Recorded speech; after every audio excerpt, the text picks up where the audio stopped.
Now to a live look at Lake Michigan from Adler Planetarium. Right now we are feeling Hurricane Helene's impact here with strong winds and these big waves.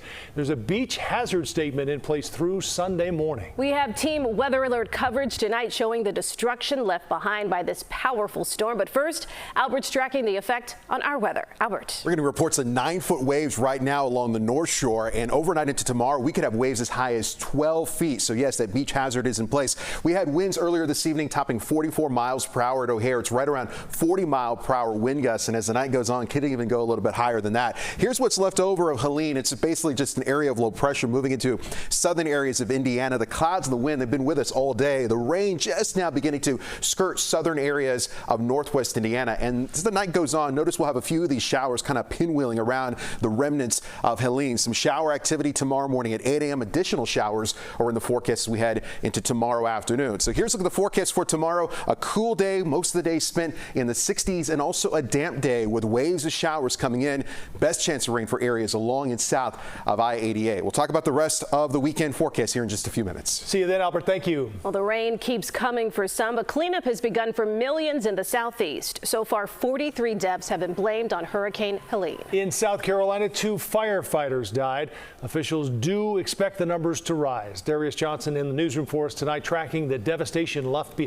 Darius? Joe and Erica, good evening to you both. Devastating. That's the only way to describe the aftermath. Residents there say they've been hit 3 times since August of last year, and before that they say no hurricane impacts in nearly 100 years. Cleanup is underway after Hurricane Helene roared ashore in Perry, Florida as a Category 4 storm. It's the third resident Nick Harvey has experienced in the last 13 months. You either move or you embrace it. Helene brought 140-mile-per-hour winds and a 15-foot storm surge. I was trying to make it to my mama's house, but it's neck deep here. In South Pasadena, firefighters performed water rescues as homes burned. Anybody in your house? Fire department! Hey, come on out, we got a boat! From the coast of Florida to the mountains of Carolina, Helene wreaked havoc. This is one of the worst storms in modern history for parts of western North Carolina. Helene weakened to a tropical storm as it moved through Georgia. In Atlanta, this family of 3 and their 2 dogs were rescued from the roof of their vehicle overnight. In Valdosta, a pastor returned to his church after the storm. You can see Helene strip the facade and shattered windows, yet the sanctuary remains untouched. Somebody said something about it, what doesn't kill you makes you stronger. So we're looking forward to putting this back together and showing up again Sunday.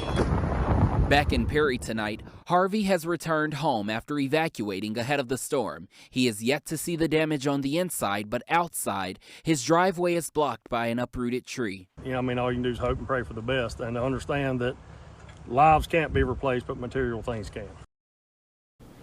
Right now, there are still thousands of rescue missions underway in all of those states. At last check, more than 4 million people from Florida to Ohio are without power tonight as a result of Helene, which is now a post-tropical cyclone.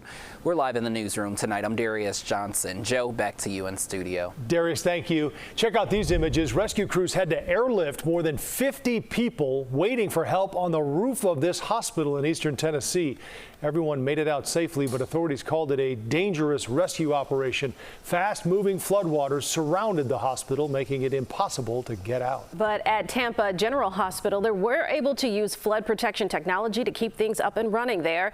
They've had this waterproof barrier called Aquafence since 2019 and say it allows them to withstand a storm surge of up to 15 feet. Our First Alert weather team will be tracking the effects of Helene here and across the southeast and Midwest as well. Keep it right here all weekend long.